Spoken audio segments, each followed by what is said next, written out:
नमस्कार, महाराष्ट्रीयन रेसिपीमध्ये आपलं सर्वांचे पुन्हा एकदा स्वागत आहे। मी नेहमीप्रमाणे पुन्हा एकदा आपल्यासाठी सोप्या पद्धतीची रेसिपी घेऊन आलेली आहे। चला तर मग वेळ वाया न घालता आपण आपली रेसिपीकडे वळूया।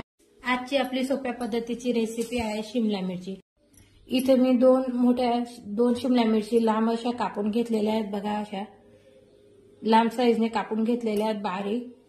आणि इथे मी 4 छोटे छोटे टोमॅटो घेतले आहेत। तुमच्याकडे मोठे असतील तर तुम्ही 2 शिमला मिरची घेतली असेल तर 2 टोमॅटो घ्या। मी इथं 4 छोटे छोटे टोमॅटो घेतलेले आहेत, त्यांनाही असे मी लांब कापून घेतलेलं आहे। आणि इथं मी 4 ते 5 लसूण पाकळ्या बारीक कट करून घेतलेल्या आहेत। या रेसिपीला जास्त काही वेळ लागत नाही, झटपट होणारी रेसिपी आहे आणि अगदी छान अशी टेस्ट येते त्याला। चला तर मग आपली रेसिपीची आपण सुरुवात करूया। बघा, मी इथे एक कढाई घेतलेली आहे, तिला चांगल्या प्रकारे अशी तापवून घेतलेली आहे। आता त्याच्यात मी तेल टाकते। मी इथं 2 ते 2.5 पळ्या एवढं तेल, 2.5 पळीला थोडं कमी एवढं तेल टाकलेलं आहे।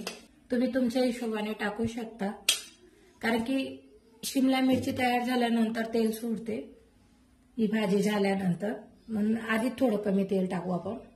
आता आपल्याला आपलं तेल चांगलं तापू द्यायचं आहे, तर त्याच्यात मी टाकते अर्धा ते 1 चमचा एवढी मोहरी टाकते। मोहरी थोडी जास्त टाकायची याच्यात, कारण की मोहरीने छान असा टेस्ट येतो। अर्धा चमचा जिरे टाकलेले आहे मी। बघा, चांगलं तडतडलं की त्याच्यात आपल्याला कढीपत्ता टाकायचा आहे। त्यानंतर आपल्याला आपलं बारीक चिरलेला लसूण टाकू। लसूण चांगला परतून घ्यायचा आहे। थोडा लालसर लसूण झाला की त्याच्यात आता आपली ही कट केलेली शिमला मिरची आपण टाकून घेऊ।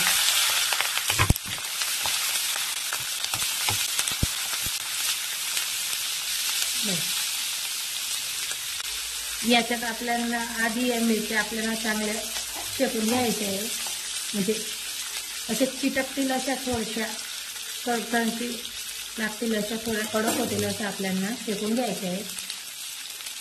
मी तर गॅसची फ्लेम लो केलेली आहे आणि थोडं 3-4 मिनिटं यांना झाकून देते। बघा, 3 ते 4 मिनिट झालेले आहे। आपल्याला यांना चांगलं असं चिपकू द्यायचे, त्याने टेस्ट छान येतो। आपण थोडेसे आता हाय फ्लेम करू आणि 2 ते 3 मिनिटं हाय फ्लेम होते, यांना चिपकू द्यायचे आपल्याला। शिमला मिरची लगेच शिजते, हे बघा लगेच शिजते ती शिमला मिरची। थोडंसं हाय फ्लेमवर आपल्याला हे चिपकू द्यायचे। आता शिमला मिरची आपल्याला फ्राय करायची आहे, कारण टोमॅटो जर आपण आधी टाकून दिला त्याच्याने पाणी सुटेल, टोमॅटो पाणी सोडेल, मग आपले शिमला मिरची ही अशी चिपकणार नाही, व्यवस्थित होणार नाही। हे बघा, अशी पसरवून घ्यायची, म्हणजे पटकन अशी तेलामध्ये शिजतील ती। आधी झटपट होणारी रेसिपी, तुम्हाला कुठलीही भाजी आवडत नसेल किंवा घरात कोणती भाजी नसेल तर तुम्ही ही रेसिपी नक्की ट्राय करून बघा। आणि तुम्ही कशा पद्धतीने शिमला मिरचीची रेसिपी बनवता मला नक्की कमेंट करून सांगा, म्हणजे मीही ती ट्राय करून बघेन। हे बघा, अशी चिपकायला पाहिजे, हे बघा अशी चिपकायला पाहिजे, छान असा टेस्ट येतो। हे बघा, अशा प्रकारे बघा ही कशी चिपकलेली, अशा प्रकारे चिपकायला पाहिजे, त्याने छान अशी टेस्ट येते शिमला मिरचीला।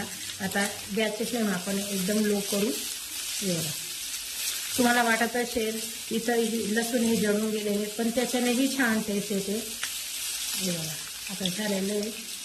आता यात आपल्याला आपले चिरलेले टोमॅटो टाकू आपण। हे बघा, तेही आता 2-3 मिनिटं असे फ्राय करून घ्यायचे।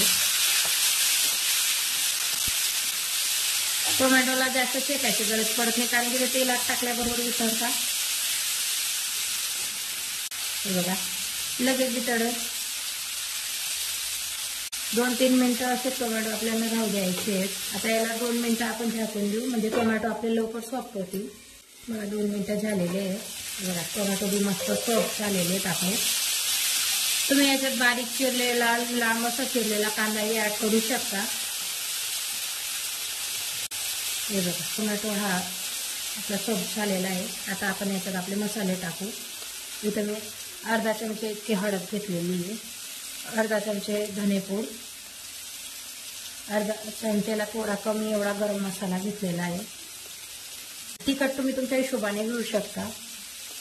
माझ्या तिखट जास्त तिखट नसल्यामुळे मी 3 चमचे एवढं तिखट वापरते चटणी. त्याच्यामध्ये आपल्याला स्वादनुसार मीठ टाकायचे. आता हे सर्व आपण परतून घेऊ. आपल्याला या भाजीमध्ये पाणी अजिबात घालायचं नाही. पाणी टाकलं की कसं आहे, ते भाजीची चव जाते. आपल्याला असंच तळू द्यायचे. आता 5 मिनिट आपल्याला ही भाजी अशी शिजवू द्यायची. आपल्याला झाकायची नाही, अशी शिजवू द्यायची आपल्याला 5 मिनिटं ही भाजी. मग याच्यात शेवटची जे टाकायचे आपल्याला तेच मी तुम्हाला देते. याच्यात शेवटी आपल्याला काय टाकायचे जेणेकरून याला छान अशी टेस्ट येईल. टमाटर तुम्ही जास्त कमी करू शकता. तुम्हाला आवडत असेल तर तुम्ही जास्तही टाकू शकता. बघा अशा प्रकारे आपल्याला 5 मिनिटं ही भाजी होऊ द्यायची आहे. बघा 5 मिनिटं झालेले आहे. बघा आपली भाजी मस्तपैकी झालेली आहे.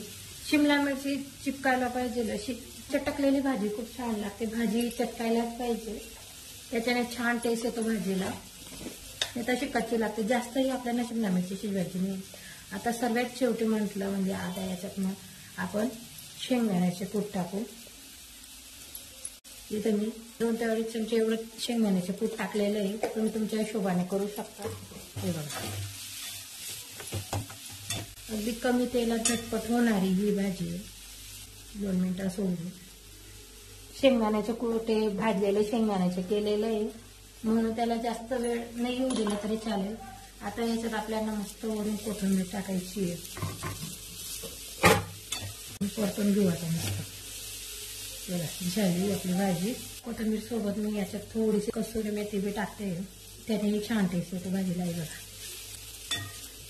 बघा आता गॅसची फ्लेम आपण बंद करू. थोडा अजून टेस्ट येण्यासाठी मी इथं थोडासा असा किचन किंग मसाला टाकते, अर्ध्या चमच्यालाही कमी एवढा. तयार आहे आपली भाजी. बघा तयार आहे आपली शिमला मिरचीची अगदी चविष्ट अशी रेसिपी. आपली भाजी तयार आहे. तुम्हाला कुठलीही भाजी आवडत नसेल तर ही भाजी नक्की ट्राय करून बघा, शिमला मिरचीची. तुम्ही जर माझ्या चॅनलवर नवीन असाल तर माझे चॅनल महाराष्ट्रीयन रेसिपीला नक्की लाईक करा, शेअर करा आणि सबस्क्राईब करा. आणि कमेंट करून मला नक्की सांगा तुम्हाला माझ्या रेसिपी कशा आवडतात. थँक्यू.